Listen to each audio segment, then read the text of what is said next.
नमस्कार बहुत स्वागत है आपका इंडिया वॉइस देख रहे हैं आप। मैं हूं आपके साथ शिवम सोनी। छत्तीसगढ़ में बस्तर को लेकर सियासत थमने का नाम नहीं ले रही है। वजह भी खास है क्योंकि अभी तक बस्तर में पार्टियों को मिलने वाली सीटें ही तय करती रही हैं कि किस पार्टी की सरकार सूबे में बनने जा रही है। इस साल के अंत में विधानसभा के चुनाव भी होने हैं, जिसको लेकर कांग्रेस बीजेपी ने कमर कस ली है और बस्तर फतेह की रणनीति भी बना ली है। दावे भी अपनी अपनी ओर से किए जा रहे हैं, लिहाजा सूबे की सियासी फिजा बस्तर में होने लगी है। ऐसा कहा जाता है कि छत्तीसगढ़ में सत्ता का रास्ता बस्तर से ही होकर जाता है।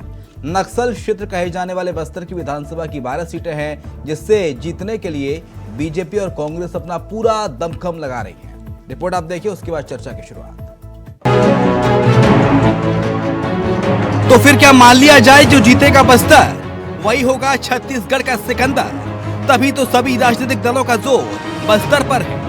बीजेपी के प्रदेश प्रभारी ओम माथुर यहाँ लगातार बस्तर में रहकर फोकस कर रहे हैं बस्तर पर। ओम माथुर के 4 दिवसीय बस्तर दौरे के बाद अब कांग्रेस पार्टी जगदलपुर में कार्यकर्ताओं का एक बड़ा सम्मेलन कर रही है। आगामी विधानसभा चुनाव को देखते हुए दोनों ही प्रमुख दलों का फोकस बस्तर पर है। जगदलपुर के धर्मपुरा में कृष्णा गार्डन में सम्मेलन का आयोजन किया जा रहा है। यहाँ संभाग के 7 जिले से पार्टी के पदाधिकारी और प्रमुख कार्यकर्ता शिरकत कर रहे हैं। वहीं कार्यकर्ता सम्मेलन में हिस्सा लेने कांग्रेस पार्टी की प्रदेश प्रभारी कुमारी शैलजा जगदलपुर पहुंची। मीडिया से चर्चा करते हुए कुमारी शैलजा ने बीजेपी को झूठ बोलने वाली पार्टी बताया।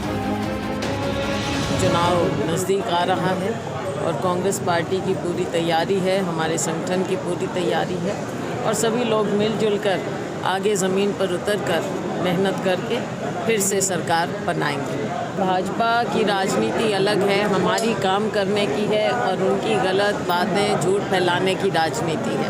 हम लोगों की सेवा करने में विश्वास रखते हैं, लेकिन ये लोग भ्रम फैलाने में विश्वास रखते हैं। कांग्रेस पार्टी ने हमेशा सच्चाई के साथ खड़े होकर लोगों का साथ दिया है और चाहे बस्तर हो, यहाँ के हमारे सभी नागरिक किसी भी जाति के हों, चाहे हमारे आदिवासी साथी हैं या दूसरे जो भी हैं, सबके लिए काम किया। और एक और जहां बीजेपी कांग्रेस पर बस्तर का फायदा उठाने का आरोप लगा रही है, तो वहीं कांग्रेस बीजेपी के आरोपों पर पलटवार करते हुए 2018 में बस्तर के नतीजे याद दिला रही है।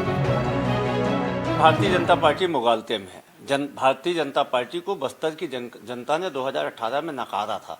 उसका बड़ा कारण ये था कि बस्तर के लोगों का भारतीय जनता पार्टी ने 15 साल तक शोषण किया, उनके संवैधानिक अधिकारों का हनन किया। बस्तर का आम आदमी सुरक्षा बलों और नक्सलवादियों के 2 पार्टों में पिस रहा था। उनके वन अधिकार पट्टों को लंबित किया गया, उनके रोजी रोटी के साधन को छीना गया, उनको जबरिया जेलों में ठूसा गया। हमारी सरकार आने के बाद बस्तर के लोगों के संवैधानिक अधिकारों को बहाल करने का काम किया। हम बस्तर के लोगों ने 2018 में जो हमारे ऊपर भरोसा जताया था, हमारी सरकार ने उस भरोसे को और ज़्यादा मजबूत किया। यही कारण है कि हम बस्तर में 2 उपचुनाव जीते, बस्तर के सारे हम नगरीय निकाय चुनाव जीते और आने वाले चुनाव में भी बस्तर भाजपा मुक्त था और आने वाले चुनाव में भी बस्तर भाजपा मुक्त ही रहेगा। इधर बीजेपी भी बयानों के तीर छोड़ने में पीछे नहीं हट रही। पूर्व मंत्री और बीजेपी के दिग्गज नेता अजय चंद्राकर ने कहा, दोनों प्रभारियों में जमीन आसमान का अंतर है। उत्तर प्रदेश में वर्षों बाद सरकार बनाने, गुजरात में सरकार बनाने वाले ओम माथुर हैं। एक जो उनकी प्रभारी हैं, वो खुद चुनाव हार गए और कांग्रेस भी सत्ता से बेदखल हो गई, इसलिए तुलना नहीं करनी चाहिए। उत्तर प्रदेश में वर्षों बाद सरकार लाने वाले ओम माथुर हैं, श्री ओम माथुर। गुजरात में सरकार बनाने वाले श्री ओम माथुर जी हैं और एक जो उनकी प्रभारी है वो खुद भी चुनाव हार गई हैं और तो कांग्रेस भी सत्ता से बेदखल हो गई है, इसलिए तुलना नहीं बनती।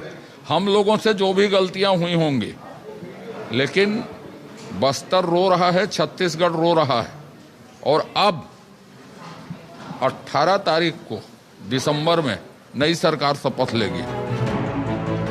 इधर पूर्व मंत्री केदार कश्यप ने भी कांग्रेस पर बस्तर के मसौदे पर निशाना साधा। उनका कहना है कि बस्तर और ट्राइबल समेत पूरे छत्तीसगढ़ में कांग्रेस की स्थिति बहुत नाजुक हो गई है। पहले कहा ना कि बस्तर में और ट्राइबल क्षेत्रों में और पूरे छत्तीसगढ़ में कांग्रेस की स्थिति बहुत ही नाजुक होती जा रही है। वादा खिलाफी के चलते उनके विधायक इनके मंत्री वहाँ के लोगों का सामना नहीं कर पा रहे हैं। और अब चुनावी वर्ष है, चुनावी वर्ष अब 6 महीने के बाद उनको जाना है, तो किस मुंह से ये इनके विधायक जाएंगे, इसी के चलते अभी संभागीय सम्मेलन बना करके अब किस मुद्दे को लेकर के ये लोगों को झूठ बोलेंगे, ये वहाँ पर वो रणनीति बनाएंगे। बहरहाल देखने वाली बात यह है कि जनता के बीच इन सम्मेलनों और बैठकों का क्या मैसेज जाता है। जनता के मन की बात को सुनने में कौन सी पार्टी कामयाब हो पाती है, दोनों ही पार्टियों को कहां तक काम करने का मौका जनता देती है, सम्मेलन बैठकों का दौर कितना लोगों को अपनी ओर खींच पाता है। रायपुर से ओम चंद्राकर, इंडिया वॉइस। तो बस्तर की बिसात कौन देगा किसे मात और किसकी होगी जीत, चर्चा की शुरुआत करते हैं। के.एस. चौहान है, प्रवक्ता है भारतीय जनता पार्टी के, बहुत स्वागत है आपका। अनिल चौहान है, प्रवक्ता है कांग्रेस पार्टी के, आपका स्वागत है। प्रशांत दुबे हैं, वरिष्ठ पत्रकार, हमारे साथ। तीनों मेहमानों का बहुत स्वागत है। लेकिन शुरुआत आप के साथ अनिल चौहान, क्योंकि भारतीय जनता पार्टी कह रही है कि स्थिति कांग्रेस पार्टी की बस्तर में इस बार बहुत नाजुक हो गई है। 2018 जैसी स्थिति नहीं है और इस बार जो जनता है वो बीजेपी के पक्ष में है। अनिल चौहान। शिवम जी, बड़ा हास्यास्पद बयान है भारतीय जनता पार्टी का। जब हमने दंतेवाड़ा के उपचुनाव को जिस तरह से भारतीय जनता पार्टी से छीन के वो सीट ली है, उसके बाद भारतीय जनता पार्टी को इस तरह की बयानबाजी नहीं करनी चाहिए। जिस तरह से मैं आपको बता दूं, वनांचल के लोग स्वावलंबी हुए हैं, जिस तरह से आत्मनिर्भर हुए हैं, ये खाली आत्मनिर्भर भारत की बात करते हैं। जो बस्तर पूरे हिंदुस्तान में आप चले जाइए, दिल्ली, बॉम्बे, किसी भी महानगर में आप बस्तर की बात करें तो वहां का आदमी बस्तर आने से डरता था। ये स्थिति थी। बस्तर मतलब नक्सल क्षेत्र, पूरे छत्तीसगढ़ नहीं हिंदुस्तान से काटने का प्रयास किया गया बस्तर को। वहां के भोले भाले आदिवासियों को नक्सलवाद के नाम पर जेल में ठूसा गया, उनकी जमीनें छीनी गई, 350 से ज्यादा स्कूलें बंद हो गई, 500 से ज्यादा गांव खाली हो गए। तो बस्तर की दुर्दशा थी। 5 वनोपज की खरीदी होती थी समर्थन मूल्य पर रमन सिंह की सरकार में 15 वर्षों में। छत्तीसगढ़ में जब से भूपेश बघेल जी की लोकप्रिय सरकार आई है कांग्रेस की, 65 वनोपज की खरीदी हो रही है। आदिवासियों को पूरी तरह आत्मनिर्भर बनाने के लिए पर्यटन क्षेत्रों को बढ़ावा दिया जा रहा है। कैसे वहां आदिवासियों को वनाधिकार पट्टे दिए जा रहे हैं, सामुदायिक वनाधिकार पट्टे भी दिए जा रहे हैं। और मैं आपको बताना चाहूंगा शिवम जी कि सामुदायिक वनाधिकार पट्टे और सामुदायिक वनाधिकार देने में छत्तीसगढ़ की सरकार पूरे हिंदुस्तान में अव्वल है, नंबर 1 पर है। वहां के आदिवासियों को सार्वजनिक वनों को सौंपा गया है कि आप आत्मनिर्भर बनिए, कमाई करिए। देखिए जिस तरह से शिवम जी बस्तर को काटा गया था, वहां के आदिवासी अब जब मुख्य धारा में आने लगे हैं, नक्सल उन्मूलन की ओर है और बस्तर आत्मनिर्भर बना है, तो बस्तर के लोगों में ये समझ में आया वहां के लोगों को कि हाँ, अब 15 वर्षों बाद दिखने लगा कि ये हमारा शासन है, हम मुख्य धारा में आ रहे हैं, आदिवासियों का जो अधिकार छीना जा रहा था वो वापस मिल रहा है। इस तरह की चीजों के कारण हम दंतेवाड़ा का उपचुनाव जीते। और आप देख पा रहे होंगे, चाहे वहां लोकल पंचायतों का चुनाव रहा हो, नगरीय निकायों का चुनाव रहा हो, बस्तर के लोग पूरी तरह कांग्रेस के साथ हैं। और सबसे बड़ी बात, चाहे किसानों का मुद्दा हो, चाहे वनांचल के लोगों का मुद्दा हो, चाहे लोहंडी गुंडा की जमीन वापसी का मुद्दा हो, चाहे जिस तरह से हर बाजार स्वास्थ्य योजना चल रही है मुख्यमंत्री जी की, तो देखिए पूरी तरह से बस्तर कांग्रेस में है, वहां की जनता कांग्रेस के साथ है। भूपेश बघेल जी की लोकप्रियता चरम पर है, इसीलिए भारतीय जनता पार्टी परेशान है। इनके प्रभारी को वहां कैंप करना पड़ रहा है। लेकिन बड़ी बात यह है कि इनके प्रभारी बिना किसी चेहरे के कैंप कर रहे हैं।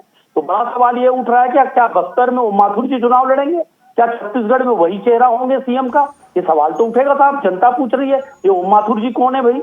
ये कौन सा छत्तीसगढ़ में नया नेता पैदा हो गया? ये आम जनता पूछ रही है। बस वो कह रहे हैं कि ओम माथुर ने यूपी में चुनाव जितवाया बीजेपी को।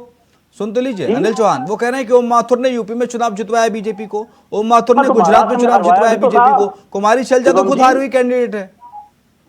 ओम माथुर जी महाराष्ट्र के प्रभारी थे और बुरी तरह से भारतीय जनता पार्टी की सरकार गिर गई। वो ओम माथुर जी की उपलब्धि नहीं थी। ये गुजरात कैसे जीतते हैं, किस तरह का षड्यंत्र करते हैं, कैसे वर्ग भेद करते हैं, कैसे वोटर्स को उन्मादी बनाते हैं, ये हिंदुस्तान का हर व्यक्ति जानता है। अब देखिए जिस तरह से कर्नाटका में सरकार आई है, जिस तरह से परिस्थितियां बदल रही है, अब धार्मिक कट्टरता के नाम पर कोई इनको वोट नहीं करना चाहता है। भारतीय जनता पार्टी इसीलिए हड़बड़ाई हुई है। अब ये नए नए कार्ड खेल रहे हैं, नई नई चीजें कर रहे हैं, पर इनके प्रयोग फेल होंगे। बस्तर की जनता और पूरे छत्तीसगढ़ की जनता फिर से कांग्रेस को प्रचंड बहुमत के साथ जिताएगी। आप देखते रहिए शिवम जी, इनका कोई हथकंडा नहीं। के.एस. चौहान, भूपेश है तो भरोसा है कह रही है कांग्रेस पार्टी, और बस्तर की जनता एक बार फिर से 12 की 12 सीटों पर जिताने जा रही है कांग्रेस पार्टी को।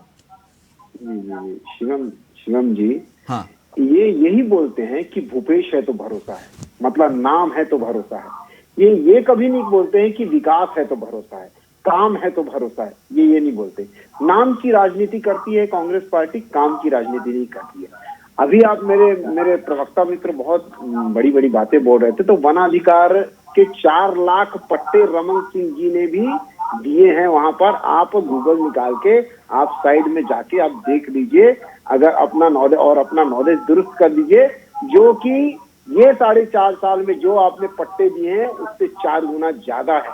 और दूसरी बात यह है कि 10 वहां पर कई प्रयास स्कूल खोले गए, जो कि मुख्य धारा से जोड़ने के लिए बस्तर के युवक युवतियों बस्तर से बाहर निकालने के लिए, उनका उत्थान करने के लिए जो किया गया, ये भारतीय जनता पार्टी ने किया। वहां पर मेडिकल कॉलेज खोले गए, 3 यूनिवर्सिटी खोली गई और रमन सिंह की सरकार में, और इनकी सरकार में एक भी यूनिवर्सिटी नहीं खोली। जो मुख्य धारा से जोड़ने का काम किया रमन सरकार ने, और जो भारतीय जनता पार्टी ने 104 किलोमीटर की आंध्र प्रदेश की रोड हाईवे बनाया गया, मुख्य धारा से जोड़ा गया। 181 किलोमीटर महाराष्ट्र से जोड़ा गया, और रायपुर से बस्तर होते हुए आंध्र प्रदेश जाते हुए जो हाईवे बनाई गई 300-350 किलोमीटर की, वो रमन सिंह की सरकार की तरफ की देन थी, भारतीय जनता पार्टी की देन थी।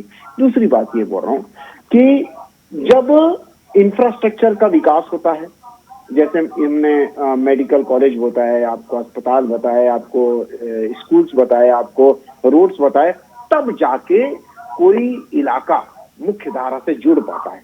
जब उसका शैक्षणिक और प्रशिक्षण का विकास होगा, तब जाके वो मुख्य धारा से जुड़ पाएगा।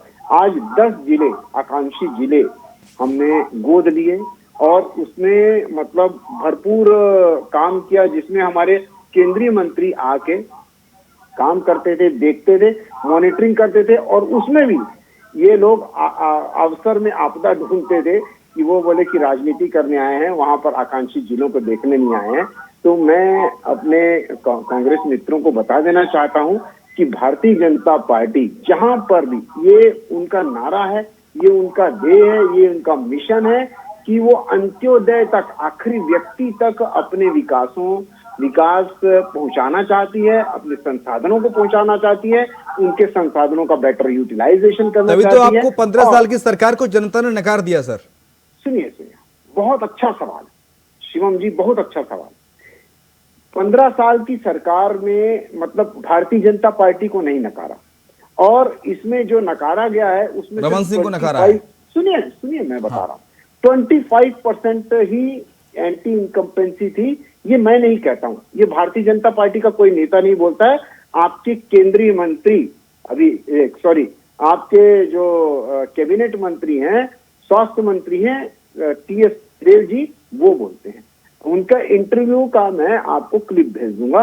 उन्होंने बोला है कि 25% सिर्फ एंटी इनकम्पेंसी थी, 50% इसमें क्या रोल था, जो हमने वादे किए थे और वो वादे पूरे नहीं हो रहे थे, इस वजह से मैंने इस्तीफा दिया। ये यहाँ के स्वास्थ्य मंत्री का कथन है, जो आपने पहले भी देखा होगा। 50% जो, और कांग्रेस पार्टी को वोट नहीं दिया गया था 2018 में, आपके झूठे वादों को वोट दिया गया था, जिसके कारण आपको यहाँ के माताओं ने, बहनों ने शराबबंदी के कारण। प्रशांत दुबे सर, जगदलपुर छत्तीसगढ़ में एक सियासी अखाड़ा बन गया है, और इस सियासी अखाड़े पर जो ज्यादा जोर आजमाइश करेगा, जो सामने वाले को चित कर पाएगा, वही सिकंदर कहलाएगा छत्तीसगढ़ का। प्रशांत दुबे, देखिए शिवम जी, छत्तीसगढ़ को आप राजनीतिक रूप से 3 हिस्सों में बांट सकते हैं। पहले शहरी इलाका, दूसरा ग्रामीण इलाका, और तीसरा वो इलाका वनांचल इलाका जहाँ भारत सीटें और जिसके लिए पूरी बसरता चल रही है। पिछले बार कांग्रेस को वहाँ बहुत बड़ी सफलता मिली थी, और 15 साल से जो भाजपा की सरकार थी, लगभग वादे साफ हो गई थी। तो इस बार भी उम्मीद ये लगाई जा रही है कि कांग्रेस इस बार जो है कि जो पुराना रिकॉर्ड जाए, और भाजपा इस जुगत में है कि उसके जो पुराने परफॉर्मेंस है उसको फिर से दोहरा सके। लेकिन यहाँ पे इम्पोर्टेंट ये होता है कि सरकार ने जो भी सारे काम किए हैं ग्रामीण इलाकों के लिए, शहरी इलाकों के लिए, तो उस हिसाब से वनांचल के जो लोग हैं उनके लिए हिसाब से काम हुआ है कि नहीं हुआ है। तो दोनों पार्टियां इस चीज को अच्छे से समझ रही हैं कि वनांचल इलाका बहुत ही अलग तरीका का इलाका है, वहाँ के लोगों की सोच बहुत अलग है, उनके लोग वहाँ के लोगों की जरूरत अलग है, वहाँ के लोगों के लिए बहुत अलग तरीके से काम किया जाना चाहिए था। जो काम हो पाया है नहीं हो पाया ये सत्ताई सरकार समझेगी, और जो विपक्ष पार्टी है वो इस चीज को समझ रही है कि वहाँ क्या जरूरतें थे, क्या वादे किए गए थे, उसको पूरे नहीं किए गए, वो हिसाब से काम कर रही है। तो आपको इसमें सबसे ज्यादा इम्पोर्टेंट ये है कि वो वनांचल इलाका है ना, वहाँ की पूरी जरूरतें बहुत अलग तरीके से है। तो सरकार उन चीजों पर जोर दे रही है जो वहाँ के लोगों के लिए किया गया, जैसे वन उत्पाद के लिए जो काम किए गए, सरकार उन पर जोर डाल रही है कि हमने वन उत्पाद के लिए बहुत ज्यादा काम किया है, यहाँ के आदिवासियों को बढ़ाने के लिए बहुत ज्यादा काम किया है। लेकिन जो पुराने वादे थे उसमें से कितने पूरे हुए, कितने ग्राउंड पर चल रहे हैं और कितने पूरे नहीं हो पाए, बहुत इंपॉर्टेंट है। विपक्ष इस बात पर जोर लगा रहा है कि जो वादे आपसे किए गए थे वो पूरे नहीं किए गए थे, आपको क्या मिला। तो कुल मिलाकर ये कहा जा सकता है कि छत्तीसगढ़ का जो वनांचल इलाका है उसकी सोच बहुत अलग तरीके है। और अभी 2023 को जब चुनाव होगा तो वो जब वोटिंग करेंगे तो वो सारी परिस्थितियों को देखने के बाद वोटिंग करेंगे। तो अभी किसी भी पार्टी के लिए ये वर्तमान परिस्थितियों को देखकर ये लग रहा है कि कोई भी पार्टी वहां पे श्योर नहीं है कि वो आदिवासी किसके साथ जाएंगे। आप जमीनी हकीकत प्रशांत दुबे जी देख रहे हैं, आपसे मैं जानना चाहूंगा कि बस्तर की स्थिति, बस्तर के हालात 2018 के बाद से इन 5 सालों में कितने बदले हैं? बस्तर में किस तेजी के साथ विकास हुआ है? बस्तर की जो पहले पहचान की जाती थी, नक्सलाइट जोन कहा जाता था जगदलपुर बस्तर इस पूरे इलाके को, तो ऐसा अभी भी परिदृश्य है वैसा, या थोड़ा बहुत स्थिति में बदलाव आया है?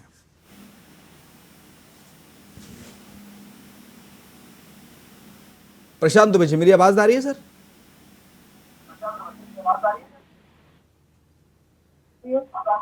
प्रशांत जी, मेरी आवाज आ रही, सुन पा रहे हैं? हाँ, आपकी आवाज आ रही सर, आ रही। मैं सर पूछ रहा था कि बस्तर की स्थिति में पहले से कितना बदलाव आया है? आपने बस्तर को देखा है, आपने छत्तीसगढ़ के बस्तर को, जगदलपुर को, जो आसपास का जो पूरा इलाका है 12 विधानसभाओं का, आपने पूरे को देखा है, तो परिदृश्य कैसे बदला? 2018 में जो स्थिति होती थी 2018 से पहले और 2023 में कितना आप अंतर पाते हैं? तो पहले बस्तर को कहा जाता कि नक्सलवाद इलाका है, नक्सलाइट यहाँ ज्यादा हावी हैं, तो ऐसा अभी भी है या पहले से चेंजेस आए हैं, बदलाव आए हैं? देखिए, जहाँ तक बस्तर की बात की जाए, पूरे इलाकों की बात की जाए, तो ऐसा बहुत बड़ा परिवर्तन तो फिलहाल देखने को नहीं मिल रहा कि भाजपा सरकार में बहुत स्थिति खराब थी और कांग्रेस सरकार आई तो बहुत बड़ा परिवर्तन हो गया, सब कुछ वहां बदल गया, ऐसा नहीं है। समय के साथ साथ धीरे धीरे सब कुछ बदल रहा है। सरकार, रमन सरकार ने भी बहुत प्रयास किए थे बस्तर को करने के लिए, कांग्रेस की सरकार आई तो उसने भी अपनी तरफ से जितना प्रयास हो सकता था किया कि वहाँ की स्थिति परिस्थिति बदल जाए। लेकिन आप जो प्रश्न पूछ रहे हैं कि बस्तर में बहुत बड़ा बदलाव हो गया, तो मुझे ऐसा नहीं दिखता कि वहाँ बहुत ज्यादा बदलाव हो गया है। जहाँ तक नक्सली घटनाओं की बात की जाए तो नक्सली घटनाएं बीच बीच में लगातार हो रही है, पूरी तरीके से नक्सली घटनाएं समाप्त नहीं हुई है। वो सब अभी हाल में कुछ समय पहले एक बड़ी नक्सली घटना वहाँ पे हुई है, तो नक्सली घटनाएं तो लगातार वहाँ हो रही है, पूरी तरीके से विराम उसमें लगा नहीं है। लेकिन हाँ, ये कहा जा सकता है कि पुरानी सरकार ने भी वहाँ अच्छा करने का प्रयास किया था, वर्तमान सरकार भी वहाँ अच्छा करने का प्रयास कर रही है, लेकिन बहुत बड़ा बदलाव वहाँ पे बस्तर इलाके में नहीं दिखता। लेकिन यहाँ सने सने जो है वहाँ पे परिस्थितियां बदल तो रही है। ठीक है, लेकिन के.एस. चौहान साहब, बस्तर में मेजर चेंज ना तो आप कर पाए, आपकी सरकार रही, ना फिर कांग्रेस की सरकार कर पा रही है, जैसा कि प्रशांत दुबे साहब ने बताया, तो फिर बस्तर की जनता किस पर भरोसा जता है? उसके लिए तो बीजेपी और कांग्रेस दोनों बराबर ही हो गई ना सर? नहीं शिवम जी, हाँ। जैसे कि मैंने आपको पहले भी भारतीय जनता पार्टी की उपलब्धियां बताई कि कैसे उसने मुख्य धाराओं से जोड़ा उस इलाके को। जब तक आप मुख्य धारा से नहीं जोड़ते हैं किसी इलाके को, तो वहां का डेवलपमेंट, वहां पर इंडस्ट्रियलाइजेशन, वहां पर सिविलाइजेशन नहीं हो सकता है। दूसरी बात, जो अभी जो 4.5 साल की, 4.25 साल की सरकार रही, अपना मुकेश की सरकार रही, उसने क्या किया? सबसे बड़ी जो चोट मारी है वो 32% जो आरक्षण था उसको बंद करवा के, अपने आदमियों को वहां पर खड़ा करा के और उसको पुरस्कृत करवा के, ये हमारे अनुसूचित भाई बहन बहुत अच्छी तरह से जानते हैं, जिसके कारण जिसके कारण भानु प्रतापपुर चुनाव, जो कि हमारे माननीय प्रवक्ता जो बैठे हुए हैं, उन्होंने 2 बार दंतेवाड़ा का चुनाव की बात कही, लेकिन भानु प्रतापपुर की चुनाव की बात नहीं कही। वहां पर उनके मंत्रियों को लताड़ा गया, वहां से भगाया गया, जिससे आनंद फानन में इन्होंने विधानसभा का आयोजन किया और उसके बाद ये जो विधेयक पास कर दिया है, जो कि पास नहीं होने वाला था। दूसरी बात, आज नक्सली जो वारदातें कम हो रही हैं, नक्सली जो सरेंडर कर रहे हैं, उसमें सबसे बड़ा योगदान जो है वो लोन वर्राटू अभियान का है। लोन वर्राटू अभियान के तहत 2 लाख रुपए जो सशक्त जो अपना हथियार के साथ जो समर्पण करते थे उनको दिया जाता था, और वो कौन देता था?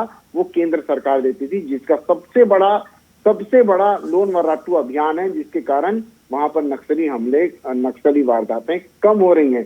तीसरा जो मैं बोलना चाहता हूं कि धर्मांतरण से लोग इतने ज्यादा परेशान हैं वहां पर कि वहां पर आप खुद भी देख रहे हैं, आपके लोकप्रिय चैनल में भी कई बार हमने ऐसी वारदातें देखी, ऐसी आपने दिखाई भी कि वहां पर कितने परेशान हैं लोग। वहां पर पुलिस में भी जा रहे हैं तो वहां पर उनकी लिखी नहीं जा रही है रिपोर्ट, उल्टा उनके ऊपर ही कार्रवाई हो रही है।